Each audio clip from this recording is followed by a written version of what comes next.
ਸਤਿ ਸ਼੍ਰੀ ਅਕਾਲ ਜੀ। ਮੈਂ ਸੁਖਵਿੰਦਰ ਸਿੰਘ ਸਿੱਧੂ। ਰੋਜ਼ਾਨਾ ਲੋਕਨਾਥ ਟੀਵੀ ਦਾ ਵਿਸ਼ੇਸ਼ ਪ੍ਰੋਗਰਾਮ ਲੋਕਮਤ ਸੱਚ ਦੇਖ ਰਹੇ ਸਾਰੇ ਦਰਸ਼ਕਾਂ ਦਾ ਸਵਾਗਤ। ਪ੍ਰੋਗਰਾਮ ਦੇ ਵਿੱਚ ਲੈ ਕੇ ਹਾਜ਼ਰ ਹਾਂ ਪੰਜਾਬ ਦੀ ਸਿਆਸਤ ਦੇ ਨਾਲ ਜੁੜੀਆਂ ਕੁਝ ਵੱਡੀਆਂ ਤੇ ਅਹਿਮ ਖਬਰਾਂ। ਸਭ ਤੋਂ ਪਹਿਲਾਂ ਗੱਲਬਾਤ ਕਰਾਂਗੇ ਕਿ ਆਮ ਆਦਮੀ ਪਾਰਟੀ ਦੀ ਸਰਕਾਰ ਦੇ ਵੱਲੋਂ ਇੱਕ ਵੱਡਾ ਫੈਸਲਾ ਲਿਆ ਗਿਆ। ਉਹ ਕੀ ਹੈ ਫੈਸਲਾ, ਪਰ ਉਸ ਤੋਂ ਜ਼ਰੂਰੀ ਇਹ ਹੈ ਕਿ ਉਹ ਫੈਸਲਾ ਕੀ ਹੈ, ਉਸ ਤੋਂ ਜ਼ਰੂਰੀ ਸਮਝਣਾ ਤੁਹਾਡੇ ਲਈ ਇਹ ਜ਼ਰੂਰੀ ਹੈ ਕਿ ਉਸ ਫੈਸਲੇ ਦੇ ਉੱਪਰ ਆਮ ਆਦਮੀ ਪਾਰਟੀ ਦੇ ਹੀ ਮੰਤਰੀ ਦੇ ਵੱਲੋਂ ਇਤਰਾਜ਼ ਜਤਾਇਆ ਗਿਆ, ਉਸ ਫੈਸਲੇ ਦਾ ਵਿਰੋਧ ਕੀਤਾ ਗਿਆ। ਕਿਹੜਾ ਉਹ ਮੰਤਰੀ ਹੈ, ਆਖਿਰ ਫੈਸਲਾ ਕੀ ਹੈ ਜਿਹਦੇ ਕਰਕੇ ਆਪਣੀ ਹੀ ਸਰਕਾਰ ਦੇ ਖਿਲਾਫ ਜਾ ਕੇ ਉਸ ਮੰਤਰੀ ਨੂੰ ਜਿਹੜਾ ਵਿਰੋਧ ਕਰਨਾ ਪਿਆ, ਕੌਣ ਉਹ ਮੰਤਰੀ ਹੈ, ਫੈਸਲਾ ਕੀ ਸੀ, ਉਹ ਤੁਹਾਨੂੰ ਦੱਸਾਂਗੇ। ਉੱਥੇ ਹੀ ਗੱਲਬਾਤ ਕਰਾਂਗੇ ਕਿ ਭਗਵੰਤ ਮਾਨ ਭੁੱਲ ਗਏ ਨੇ ਜਾਂ ਮੁੱਕਰ ਗਏ ਨੇ। ਇਸ ਤੇ ਗੱਲਬਾਤ ਕਰਾਂਗੇ ਕਿ ਕੀ ਭੁੱਲ ਗਏ, ਕੀ ਮੁੱਕਰ ਗਏ। ਇਸ ਪੂਰੀ ਖਬਰ ਨੂੰ ਤੁਹਾਨੂੰ ਜਿਹੜੀ ਆ ਜਾਣਕਾਰੀ ਦੇਵਾਂਗੇ। ਇਹ ਪੂਰੀ ਖਬਰ ਜਿਹੜੀ ਆ ਤੁਹਾਨੂੰ ਵਿਸਤਾਰਪੂਰਵਕ ਦੱਸਾਂਗੇ। ਇਹਨਾਂ ਖਬਰਾਂ ਤੇ ਗੱਲਬਾਤ ਕਰਨ ਦੇ ਲਈ ਮੇਰੇ ਨਾਲ ਜੁੜੇ ਨੇ ਪ੍ਰੋਫੈਸਰ ਮਨਜੀਤ ਸਿੰਘ ਅਣਖੀ ਸਾਹਿਬ। ਸਭ ਤੋਂ ਪਹਿਲਾਂ ਉਹਨਾਂ ਦਾ ਸਵਾਗਤ ਕਰਦੇ ਹਾਂ, ਫਿਰ ਪ੍ਰੋਗਰਾਮ ਦੀ ਸ਼ੁਰੂਆਤ ਕਰਾਂਗੇ। ਅਣਖੀ ਸਾਹਿਬ, ਸਵਾਗਤ ਹੈ ਪ੍ਰੋਗਰਾਮ ਦੇ ਵਿੱਚ। ਬਹੁਤ ਬਹੁਤ ਸ਼ੁਕਰੀਆ ਸੁਖਵਿੰਦਰ ਜੀ। ਅਣਖੀ ਸਾਹਿਬ, ਸ਼ੁਰੂਆਤ ਜਿਹੜੀ ਹੈ ਉਹ ਆਪਾਂ ਇਸੇ ਹੀ ਖਬਰ ਤੋਂ ਕਰਦੇ ਹਾਂ ਕਿ ਟ੍ਰੈਫਿਕ ਨਿਯਮਾਂ ਦੇ ਵਿੱਚ ਬਦਲਾਵ ਜਿਹੜਾ ਕੀਤਾ ਗਿਆ। ਕਈ ਤਰ੍ਹਾਂ ਦੇ ਟ੍ਰੈਫਿਕ ਨਿਯਮ ਬਣਾਏ ਗਏ ਨੇ ਨਵੇਂ, ਜਿਵੇਂ ਖੂਨਦਾਨ ਕਰਨ ਦੀ ਗੱਲ ਕਹੀ ਗਈ, ਜੇ ਜਿਹੜਾ ਚਲਾਨ ਕੱਟਿਆ ਜਾਂਦਾ ਜੁਰਮਾਨਾ ਵਧਾਇਆ ਗਿਆ, ਅਤੇ ਜਿਹੜੇ 9ਵੀਂ 10ਵੀਂ ਅਤੇ 8ਵੀਂ 9ਵੀਂ 10ਵੀਂ ਅਤੇ 11ਵੀਂ 12ਵੀਂ ਦੇ ਬੱਚੇ ਆ ਉਹਨਾਂ ਨੂੰ ਕਹਿੰਦੇ ਲੈਕਚਰ ਵੀ ਦੇਣਾ ਪਊਗਾ, ਜਿਹਦਾ ਚਲਾਨ ਕੱਟਿਆ ਜਾਊਗਾ, ਫਿਰ ਸਰਟੀਫਿਕੇਟ ਮਿਲੂਗਾ। ਫਿਰ ਹੌਸਪੀਟਲ ਦੇ ਜਾ ਕੇ ਕਹਿੰਦੇ ਕਿ ਜਿਹੜਾ ਹੈਗਾ ਹਸਪਤਾਲਾਂ ਦੇ ਵਿੱਚ ਜਾ ਕੇ ਮਰੀਜ਼ਾਂ ਦੀ ਸੇਵਾ ਵੀ ਕਰਨੀ ਪਊਗੀ। ਇਹ ਜਿਹੜੀਆਂ ਜੁਰਮਾਨਿਆਂ ਦੇ ਨਾਲ ਨਾਲ ਇਹ ਚੀਜ਼ਾਂ ਜਿਹੜੀਆਂ ਕਰਨੀਆਂ ਪੈਣਗੀਆਂ ਕਹਿੰਦੇ। ਤਾਂ ਉੱਧਰ ਇਸੇ ਫੈਸਲੇ ਦਾ ਵਿਰੋਧ, ਸਰਕਾਰ ਦੇ ਇਸੇ ਫੈਸਲੇ ਦਾ ਵਿਰੋਧ ਉਹਨਾਂ ਦੇ ਆਪਣੇ ਹੀ ਮੰਤਰੀ ਬ੍ਰਹਮ ਸ਼ੰਕਰ ਜਿੰਪਾ ਦੇ ਵੱਲੋਂ ਕੀਤਾ ਗਿਆ। ਕੀ ਉਹ ਵਿਰੋਧ ਹੈ, ਆਖਰ ਵਿਰੋਧ ਦਾ ਕਾਰਨ ਕੀ ਹੈ ਤੇ ਕਿਵੇਂ ਦੇਖਦੇ ਹੋ ਤੁਸੀਂ? ਸੁਖਵਿੰਦਰ ਜੀ, ਜਿਸ ਤਰੀਕੇ ਦੇ ਨਾਲ ਟ੍ਰੈਫਿਕ ਨਿਯਮਾਂ ਦੇ ਸੰਬੰਧੀ ਪੰਜਾਬ ਸਰਕਾਰ ਨੇ ਨਵੀਆਂ ਸ਼ਰਤਾਂ ਲਾਗੂ ਕੀਤੀਆਂ ਨੇ, ਕੁਦਰਤੀ ਤੌਰ ਤੇ ਉਹ ਚਰਚਾਵਾਂ ਦਾ ਵਿਸ਼ਾ ਬਣ ਗਈਆਂ। ਤੁਸੀਂ ਆਪਣੀ ਭੂਮਿਕਾ 'ਚ ਜਿਹੜੀ ਗੱਲ ਕੀਤੀ ਹੈ, ਤੁਸੀਂ ਉਹਨਾਂ ਦੀ ਗੱਲ ਕੀਤੀ ਆ, ਜੇ ਕੋਈ ਨਿਯਮ ਤੋੜਦਾ ਤਾਂ ਉਹਨੂੰ ਕਿਹੜੀ ਕਿਹੜੀ ਸਜ਼ਾ ਜਿਹੜੀ ਆ ਪੰਜਾਬ ਸਰਕਾਰ ਤੇ ਨਵੀਂ ਮਿੱਥੀ ਆ, ਤੁਸੀਂ ਉਹਦੀ ਗੱਲ ਕੀਤੀ ਆ। ਪਰ ਸਭ ਤੋਂ ਪਹਿਲਾਂ ਜਿਹੜੇ ਟ੍ਰੈਫਿਕ ਨਿਯਮ ਜਿਹੜੇ ਨਿਰਧਾਰਿਤ ਕੀਤੇ ਗਏ ਨੇ ਉਹਨਾਂ ਦੀ ਗੱਲ ਜ਼ਰੂਰੀ ਆ, ਤਾਂ ਜੋ ਸਾਡੇ ਦਰਸ਼ਕ ਉਹਦੇ ਤੋਂ ਜਾਣੂ ਹੋ ਸਕਣ। ਜਿਸ ਤਰੀਕੇ ਨਾਲ ਉਹਨਾਂ ਨੇ ਕਿਹਾ ਕਿ ਨਿਰਧਾਰਿਤ ਰਫ਼ਤਾਰ ਤੋਂ ਜੇ ਕੋਈ ਗੱਡੀ ਤੇਜ਼ ਚਲਾਉਂਦਾ ਤਾਂ ਕੁਦਰਤੀ ਤੌਰ ਤੇ ਉਸ ਨੂੰ 1000 ਰੁਪਇਆ ਜੁਰਮਾਨਾ ਹੋਊਗਾ ਤੇ ਨਾਲ ਉਸਦਾ ਲਾਇਸੈਂਸ ਜਿਹੜਾ 3 ਮਹੀਨੇ ਵਾਸਤੇ ਜਿਹੜਾ ਬਾਉਂਡ ਕੀਤਾ ਜਾ ਸਕਦਾ। ਜੇ ਬੰਦਾ ਸ਼ਰਾਬ ਪੀ ਕੇ ਚਲਾਉਂਦਾ ਤਾਂ ਉਹ ਫਾਈਨ ਜਿਹੜਾ ਆ ਉਹ 5000 ਰੁਪਏ ਹੋਵੇਗਾ ਤੇ 3 ਮਹੀਨੇ ਵਾਸਤੇ ਉਹਦਾ ਲਾਇਸੈਂਸ ਜਿਹੜਾ ਉਹ ਜ਼ਬਤ ਕੀਤਾ ਜਾਏਗਾ। ਜੇਕਰ ਉਹੀ ਵਿਅਕਤੀ ਦੂਜੀ ਵਾਰ ਫੜਿਆ ਜਾਂਦਾ ਤੇਜ਼ ਰਫ਼ਤਾਰ ਕਰਦਾ, ਉਸ ਨੂੰ 2000 ਰੁਪਇਆ ਤੇ ਨਾਲ ਜਿਹੜੀ ਆ ਲਾਇਸੈਂਸ ਉਹਦਾ। ਤੇ ਉਸ ਤੋਂ ਇਲਾਵਾ ਜਿਹੜੀ ਸਜ਼ਾਵਾਂ ਦੀ ਗੱਲ ਤੁਸੀਂ ਕੀਤੀ ਆ ਕਿ ਉਸ ਨੂੰ ਇੱਕ ਟ੍ਰੈਫਿਕ ਵਿਭਾਗ ਵੱਲੋਂ ਜਿਹੜਾ ਨਿਰਧਾਰਿਤ ਕੋਰਸ ਆ ਉਹ ਕਰਨਾ ਪਏਗਾ। ਫਿਰ 9ਵੀਂ ਤੋਂ 12ਵੀਂ ਤੱਕ ਦੇ ਸਕੂਲੀ ਵਿਦਿਆਰਥੀਆਂ ਨੂੰ ਜਿਹੜੇ ਉਹਨਾਂ ਨੂੰ 2 ਘੰਟੇ ਦਾ ਲੈਕਚਰ ਦੇਣਾ ਪਏਗਾ। ਹਸਪਤਾਲਾਂ ਦੇ ਵਿੱਚ ਜਾ ਕੇ ਉੱਥੇ ਜਾਂ ਤਾਂ ਉਸ ਨੂੰ ਖੂਨ ਦੇਣਾ ਪਏਗਾ ਜਾਂ ਲੋਕਾਂ ਦੀ ਸੇਵਾ ਕਰਨੀ ਪਏਗੀ। ਇਸ ਤਰ੍ਹਾਂ ਦੀਆਂ ਸ਼ਰਤਾਂ ਜਿਹੜੀਆਂ ਨੇ ਉਹਨਾਂ ਨੇ ਇਹ ਟ੍ਰੈਫਿਕ ਨਿਯਮਾਂ ਦੇ ਵਿੱਚ ਰੱਖੀਆਂ। ਔਰ ਨਾਲ ਹੀ ਨਾਲ ਇਹ ਵੀ ਗੱਲ ਰੱਖੀ ਕਿ ਥੋੜੀ ਜੇ ਤੁਸੀਂ ਕਹੋ ਤਾਂ ਮਾੜੀ ਜੀ ਮੈਂ ਇੱਕ ਦੱਸ ਦੇਵਾਂ ਕਿ ਕੀ ਬਦਲਾਵ ਜਿਹੜੇ ਹੋਏ ਆ ਨਿਯਮਾਂ ਦੇ ਵਿੱਚ। ਮੈਂ ਥੋੜ੍ਹਾ ਦੱਸ ਦੇਣਾ। ਨਿਰਧਾਰਿਤ ਰਫ਼ਤਾਰ ਨਾਲੋਂ ਜ਼ਿਆਦਾ ਤੇਜ਼ ਵਾਹਨ ਚਲਾਉਣ ਤੇ ਪਹਿਲੀ ਵਾਰ ਕਹਿੰਦੇ 1000 ਰੁਪਇਆ ਤੇ ਦੂਜੀ ਵਾਰ 2000 ਰੁਪਏ ਜੁਰਮਾਨਾ ਤਾਂ ਹੋਵੇਗਾ। ਇਸ ਤੋਂ ਇਲਾਵਾ ਨਿਯਮ ਤੋੜਨ ਵਾਲੇ ਨੂੰ ਟਰਾਂਸਪੋਰਟ ਵਿਭਾਗ ਦਾ ਇੱਕ ਰਿਫਰੈਸ਼ਰ ਕੋਰਸ ਵੀ ਜਿਹੜਾ ਕਹਿੰਦੇ ਕਰਨਾ ਪਊਗਾ। ਨਾਲ ਹੀ ਨਾਲ ਉਹਨਾਂ ਨੇ ਕਿਹਾ ਕਿ ਇਸ ਤੋਂ ਬਾਅਦ ਉਹਨਾਂ ਨੂੰ ਨਜ਼ਦੀਕੀ ਸਕੂਲ 'ਚ 9ਵੀਂ ਤੋਂ 12ਵੀਂ ਤੱਕ ਦੇ 20 ਵਿਦਿਆਰਥੀਆਂ ਨੂੰ ਲਗਾਤਾਰ 2 ਘੰਟੇ ਟ੍ਰੈਫਿਕ ਨਿਯਮਾਂ ਬਾਰੇ ਪੜ੍ਹਾਉਣਾ ਪਊਗਾ, ਜਿਹਦਾ ਚਲਾਨ ਕੱਟਿਆ ਜਾਊਗਾ। ਇਸ ਤੋਂ ਇਲਾਵਾ ਨੋਡਲ ਅਫਸਰ ਵੱਲੋਂ ਸਰਟੀਫਿਕੇਟ ਜਾਰੀ ਕੀਤਾ ਜਾਊਗਾ। ਇਹ ਜਿਹੜਾ ਲੈਕਚਰ ਦਊਗਾ ਉਸ ਲੈਕਚਰ ਤੋਂ ਬਾਅਦ ਨੋਡਲ ਅਫਸਰ ਦੇ ਵੱਲੋਂ ਜਿਹੜਾ ਇੱਕ ਸਰਟੀਫਿਕੇਟ ਜਾਰੀ ਕੀਤਾ ਜਾਊਗਾ। ਇਸ ਤੋਂ ਇਲਾਵਾ ਨਜ਼ਦੀਕੀ ਹਸਪਤਾਲ 'ਚ ਡਾਕਟਰ ਦੀ ਦੇਖਰੇਖ 'ਚ 2 ਘੰਟਿਆਂ ਤੱਕ ਸੇਵਾਵਾਂ ਦੇਣੀਆਂ ਪੈਣਗੀਆਂ, ਜਾਂ ਫਿਰ ਨਜ਼ਦੀਕੀ ਬਲੱਡ ਬੈਂਕ 'ਚ 1 ਯੂਨਿਟ ਖੂਨਦਾਨ ਕਰਨਾ ਪਊਗਾ, ਯਾਨੀ ਕਿ 1 ਬੋਤਲ ਖੂਨ ਦੀ ਜਿਹੜੀ ਆ ਉਹ ਦਾਨ ਕਰਨੀ ਵੀ ਪਵੇਗੀ। ਦੂਜੀ ਵਾਰ ਇਹ ਉਲੰਘਣਾ ਕਰਨ ਤੇ ਜੁਰਮਾਨੇ ਦੀ ਰਾਸ਼ੀ ਜਿਹੜੀ ਆ ਉਹ ਦੁੱਗਣੀ ਹੋ ਜਾਵੇਗੀ, ਪਰ ਸਮਾਜਿਕ ਸੇਵਾ ਜਿਹੜੀ ਆ ਉਹ ਇੰਨੀ ਹੀ ਰਹੂਗੀ। ਤੇ ਨਾਲ ਹੀ ਨਾਲ ਨਸ਼ੇ ਦੀ ਵਰਤੋਂ ਕਰਕੇ ਡਰਾਈਵਿੰਗ ਕਰਨ ਤੇ ਪਹਿਲੀ ਵਾਰ 5000 ਰੁਪਏ ਤੇ ਦੂਜੀ ਵਾਰ 10000 ਰੁਪਏ ਜੁਰਮਾਨਾ ਹੋਵੇਗਾ। ਦੋਵੇਂ ਹਾਲਾਤਾਂ 'ਚ 3 ਮਹੀਨੇ ਲਈ ਡਰਾਈਵਿੰਗ ਲਾਇਸੈਂਸ ਰੱਦ ਕਰ ਦਿੱਤਾ ਜਾਵੇਗਾ। ਇਸ ਦੇ ਨਾਲ ਹੀ ਹਸਪਤਾਲ 'ਚ ਡਾਕਟਰ ਦੀ ਦੇਖ ਰੇਖ 'ਚ 2 ਘੰਟੇ ਤੱਕ ਸੇਵਾਵਾਂ ਦੇਣੀਆਂ ਪੈਣਗੀਆਂ। ਜਾਂ ਫਿਰ ਨਜ਼ਦੀਕੀ ਬਲੱਡ ਬੈਂਕ ਦੇ ਵਿੱਚ ਜਿਹੜਾ ਉਹ ਖੂਨਦਾਨ ਕਰਨਾ ਪਊਗਾ। ਇਹ ਜਿਹੜੇ ਬਦਲਾਵ ਹੋਏ ਨੇ, ਹੁਣ ਤੁਸੀਂ ਦੱਸੋ ਕਿ ਮੰਤਰੀ ਸਾਹਿਬ ਨੂੰ ਇਹਨਾਂ ਤੇ ਇਤਰਾਜ਼ ਕੀ ਹੈ, ਕਹਿੰਦੇ ਕੀ ਹੈ ਮੰਤਰੀ ਸਾਹਿਬ? ਜੀ ਜੀ ਬਿਲਕੁਲ, ਮੈਂ ਉਧਰ ਆਉਣਾ। ਤੇ ਤੀਸਰੀ ਗੱਲ ਇੱਕ ਰਹਿ ਗਈ ਆ, ਉਹ ਵੀ ਗੱਲ ਰੀਜ਼ਨ ਸੀ ਕਿ ਜੇਕਰ ਟ੍ਰਿਪਲ ਰਾਈਡਿੰਗ ਜਿਹੜੀ ਹੁੰਦੀ ਆ ਉਹਦਾ ਵੀ ਜੁਰਮਾਨਾ ਜਿਹੜਾ ਉਹ ਪਾਏਗਾ। ਇਹ ਠੀਕ ਆ ਪੰਜਾਬ ਸਰਕਾਰ ਨੇ ਸੜਕੀ ਹਾਦਸਿਆਂ ਤੋਂ ਬਚਣ ਕਰਕੇ, ਐਕਸੀਡੈਂਟਾਂ ਤੋਂ ਬਚਣ ਕਰਕੇ ਟ੍ਰੈਫਿਕ ਦੇ ਇਹ ਨਵੇਂ ਨਿਯਮ ਜਿਹੜੇ ਆ ਉਹ ਪਾਸ ਕੀਤੇ ਆ ਤਾਂ ਜੋ ਮਨੁੱਖੀ ਜਾਨਾਂ ਨੂੰ ਐਕਸੀਡੈਂਟਾਂ ਤੋਂ ਬਚਾਇਆ ਜਾ ਸਕੇ। ਬਹੁਤ ਵਧੀਆ ਗੱਲ ਆ। ਤੇ ਜਿਹੜੇ ਇਹਨਾਂ ਦੇ ਸਰਕਾਰ ਦੇ ਜਿਹੜੇ ਮੰਤਰੀ ਨੇ ਬ੍ਰਹਮ ਜਿੰਪਾ, ਉਹਨਾਂ ਦਾ ਜਿਹੜਾ ਤਰਕ ਆ ਉਹ ਬੜਾ ਵਧੀਆ ਤਰਕ ਲੱਗਾ ਕਿ ਜੁਰਮਾਨੇ ਦੀ ਰਾਸ਼ੀ ਦੁੱਗਣੀ ਕਰਨ ਦੀ ਬਜਾਏ ਲੋਕਾਂ ਨੂੰ ਜਾਗਰੂਕ ਕੀਤਾ ਜਾਣਾ ਚਾਹੀਦਾ। ਲੋਕਾਂ ਨੂੰ ਦੱਸਿਆ ਜਾਣਾ ਚਾਹੀਦਾ ਕਿ ਜੇਕਰ ਤੁਸੀਂ ਹੈਲਮਟ ਪਾ ਕੇ ਜਾਂਦੇ ਜੀ, ਜੇਕਰ ਤੁਸੀਂ ਮੋਬਾਈਲ ਫੋਨ ਨਹੀਂ ਸੁਣਦੇ, ਜੇਕਰ ਠੀਕ ਤਰੀਕੇ ਨਾਲ ਡਰਾਈਵਿੰਗ ਕਰਦੇ ਜੇ, ਇਹੋ ਜਿਹੀਆਂ ਜਿਹੜੀਆਂ ਸਿੱਖਿਆਵਾਂ ਲੋਕਾਂ ਨੂੰ ਜਾਗਰੂਕ ਕੀਤਾ ਜਾਵੇ ਤਾਂ ਜੋ ਲੋਕ ਟ੍ਰੈਫਿਕ ਨਿਯਮਾਂ ਤੋਂ ਜਾਣੂ ਹੋ ਕੇ ਖੁਦ ਬਖੁਦ ਉਹਨਾਂ ਦੀ ਪਾਲਣਾ ਜਿਹੜੀ ਆ ਉਹ ਕਰ ਸਕਣ। ਤਾਂ ਜੋ ਦੂਸਰੇ ਪਾਸੇ ਜੇ ਉਹਨਾਂ ਨੇ ਇਹ ਗੱਲ ਤਰਕ ਇਹ ਵੀ ਆ ਕਿ ਜੇਕਰ ਤੁਸੀਂ ਜੁਰਮਾਨਾ ਰੱਖਦੇ ਜੇ ਤਾਂ ਅੱਗੇ ਅੱਜ ਤੱਕ ਸੁਖਵਿੰਦਰ ਜੀ ਕਿਹੜੇ ਜੁਰਮਾਨੇ ਜਿਹੜੇ ਨਹੀਂ ਹੋਏ ਅੱਜ ਤੱਕ, ਸਰਕਾਰਾਂ ਜਾਂ ਟ੍ਰੈਫਿਕ ਪੁਲਿਸ ਕਿਸ ਤਰੀਕੇ ਨਾਲ ਜੁਰਮਾਨੇ ਕਰਦੇ ਇਹ ਤੁਹਾਨੂੰ ਵੀ ਪਤਾ ਤੇ ਇਹ ਮੈਨੂੰ ਵੀ ਪਤਾ। ਪਰ ਜੇਕਰ ਸਰਕਾਰ ਨੇ ਮੈਨੂੰ ਲੱਗਦਾ ਕਿ ਜਿੰਨੀ ਸਖਤਾਈ, ਜਿੰਨੇ ਜੁਰਮਾਨੇ ਵੱਧ ਜਾਣਗੇ, ਮੈਨੂੰ ਲੱਗਦਾ ਕਿ ਕਰਪਸ਼ਨ ਦਾ ਰਾਹ ਉਨਾ ਹੀ ਜ਼ਿਆਦਾ ਪੱਧਰਾ ਹੋਊਗਾ। ਕਿਉਂਕਿ ਜਿਹਨੇ 10,000 ਰੁਪਇਆ ਦੇਣਾ ਜੁਰਮਾਨੇ ਦਾ, ਅਗਲਾ ਕਹਿੰਦਾ ਯਾਰ 10 ਉੱਥੇ ਕਿਉਂ ਦੇਣਾ, ਤੂੰ 2 ਆਈ ਲੈ ਲਾ। ਯਾਨੀ ਕਿ ਕਹਿਣ ਦਾ ਭਾਵ ਕਰਪਸ਼ਨ ਦਾ ਰਾਹ ਜ਼ਿਆਦਾ ਪੱਧਰਾ ਹੁੰਦਾ। ਮੈਂ ਐਸੇ ਪਾਸੇ ਲੱਗਾ ਸਾਉਣ ਕਿਉਂਕਿ ਇਹ ਇੱਕ ਵੱਡਾ ਹਥਿਆਰ ਜਿਹੜਾ ਆ ਉਹ ਦਿੱਤਾ ਜਾਊਗਾ ਟ੍ਰੈਫਿਕ ਦੇ ਕਰਮਚਾਰੀਆਂ ਨੂੰ। ਕਿਉਂਕਿ ਪਿਛਲੇ ਦੌਰਾਂ ਦੇ ਵਿੱਚ ਵੀ ਤੁਸੀਂ ਵੇਖ ਲਓ ਕਿ ਹਰ ਸਮੇਂ ਤੁਸੀਂ ਈਵਨ ਕਿ ਪਿਛਲੀਆਂ ਸਰਕਾਰਾਂ ਦੇ ਸਮੇਂ ਜਾਂ ਅੱਜ ਦੀਆਂ ਸਰਕਾਰਾਂ ਦੇ ਸਮੇਂ ਤੁਸੀਂ ਦੇਖ ਲਓ ਕਿ ਚਲਾਨ ਹੁੰਦੇ ਆ ਤੇ ਬਹੁਤ ਸਾਰੇ ਚਲਾਨ ਮੌਕੇ ਤੇ ਨਿਪਟਾ ਲਏ ਜਾਂਦੇ। ਮੌਕੇ ਤੇ ਨਿਪਟਾਉਣ ਦਾ ਭਾਵ ਇਹ ਆ ਕਿ ਦੇ ਦਵਾ ਕੇ ਚਲੋ ਜੀ ਆਹ ਲਓ ਜੀ ਫੜੋ ਤੇ ਆਹ ਫੜੋ। ਤੇ ਜਦੋਂ ਹੁਣ 10,000 ਰੁਪਇਆ ਜੁਰਮਾਨਾ ਜਾਂ 5,000 ਰੁਪਇਆ ਜੁਰਮਾਨਾ ਪੈਣਾ ਜਿਸ ਤਰੀਕੇ ਨਾਲ ਤੁਸੀਂ ਕਹਿ ਰਹੇ ਜੇ, ਤਾਂ ਬਿਲਕੁਲ ਹਰ ਬੰਦਾ ਸੋਚੂਗਾ ਕਿ ਮੈਂ ਉੱਥੇ ਜੋ ਜਾ ਕੇ 10,000 ਭੁਗਤਣਾ, ਮੈਂ ਇੱਥੇ ਹੀ 2,000 ਰੁਪਇਆ ਦੇ ਕੇ ਜਾਂ 3,000 ਰੁਪਇਆ ਦੇ ਕੇ ਆਪਣੀ ਜਾਨ ਛਡਾਉਣਾ। ਕੁਦਰਤੀ ਤੌਰ ਤੇ ਕਰਪਸ਼ਨ ਨੂੰ ਜਿਹੜਾ ਵਧਾਵਾ ਤਾਂ ਮਿਲੇਗਾ। ਸ਼ਾਇਦ ਇਸੇ ਹੀ ਕਾਰਨ ਜਿਹੜੇ ਮੰਤਰੀ ਨੇ ਉਹਨਾਂ ਨੇ ਇਸ ਗੱਲ ਤੇ ਆਬਜੈਕਸ਼ਨ ਕੀਤਾ। ਸੁਖਵਿੰਦਰ ਜੀ, ਤੁਹਾਨੂੰ ਯਾਦ ਹੋਵੇਗਾ ਕਿ ਪਿਛਲੇ ਦੌਰ ਦੇ ਵਿੱਚ ਟ੍ਰੈਫਿਕ ਵਾਲਿਆਂ ਨੂੰ ਕੁਝ ਕੈਮਰੇ ਮਿਲੇ ਸਨ ਜਿਹੜੇ ਉਹ ਆਪਣੀ ਜੇਬ ਦੇ ਉੱਤੇ ਲਾ ਕੇ ਰੱਖਦੇ ਸੀ। ਜਦੋਂ ਉਹਨਾਂ ਨੇ ਆਪਣੀ ਡਿਊਟੀ ਤੇ ਚਲਾਨ ਕਰਨਾ ਤਾਂ ਬਕਾਇਦਾ ਤੌਰ ਤੇ ਉਹ ਕੈਮਰਾ ਜਿਹੜਾ ਆਨ ਹੁੰਦਾ ਸੀ ਤਾਂ ਉਸ ਦੇ ਵਿੱਚ ਪਤਾ ਲੱਗ ਜਾਂਦਾ ਸੀ ਕਿ ਟ੍ਰੈਫਿਕ ਕਰਮਚਾਰੀ ਨੇ ਆਪਣੀ ਡਿਊਟੀ ਕਿਸ ਤਰੀਕੇ ਨਾਲ ਨਿਭਾਈ ਹੈ। ਪਰ ਉਸ ਤਸਵੀਰ ਦਾ ਦੂਜਾ ਪੱਖ ਇਹ ਸੀ ਕਿ ਜਦੋਂ ਪੈਸੇ ਗਰਾਉਣੇ ਹੁੰਦੇ ਸੀ ਉਦੋਂ ਕੈਮਰੇ ਦਾ ਮੂੰਹ ਜਾਂ ਇੰਚਾਰਜ ਜਿਹੜਾ ਸੀ ਕੈਮਰਾ ਸੜਕ ਵੱਲ ਕਰ ਦਿੰਦਾ ਸੀ ਤੇ ਚੱਲਦੀ ਆਵਾਜਾਈ ਨੂੰ ਆਪਣੇ ਕੈਮਰੇ 'ਚ ਕੈਦ ਕਰ ਦਿੰਦੇ ਸਨ। ਸੋ ਇਹ ਗੱਲ ਬਿਲਕੁਲ ਠੀਕ ਆ ਕਿ ਇਸ ਤਰੀਕੇ ਨਾਲ ਕਰਪਸ਼ਨ ਜਿਹੜੀ, ਜਿਸ ਭ੍ਰਿਸ਼ਟਾਚਾਰ ਨੂੰ ਰੋਕਣ ਵਾਸਤੇ ਆਮ ਆਦਮੀ ਪਾਰਟੀ ਦੀ ਸਰਕਾਰ ਅੱਡੀ ਤੱਕ ਦਾ ਜ਼ੋਰ ਲਾ ਰਹੀ ਆ, ਜੇਕਰ ਇਹੋ ਜਿਹੀਆਂ ਚੋਰ ਮੋਰੀਆਂ ਕਰਕੇ ਇਹਨਾਂ ਲੋਕਾਂ ਨੂੰ, ਇਹਨਾਂ ਆਪਾਂ ਪੁਲਿਸ ਕਰਮਚਾਰੀਆਂ ਜਾਂ ਟ੍ਰੈਫਿਕ ਕਰਮਚਾਰੀਆਂ ਨੂੰ ਜਾਂ ਲੋਕਾਂ ਨੂੰ ਦਵਾਂਗੇ ਤਾਂ ਕੁਦਰਤੀ ਤੌਰ ਤੇ ਕਰਪਸ਼ਨ ਤਾਂ ਵਧਣੀ ਆ।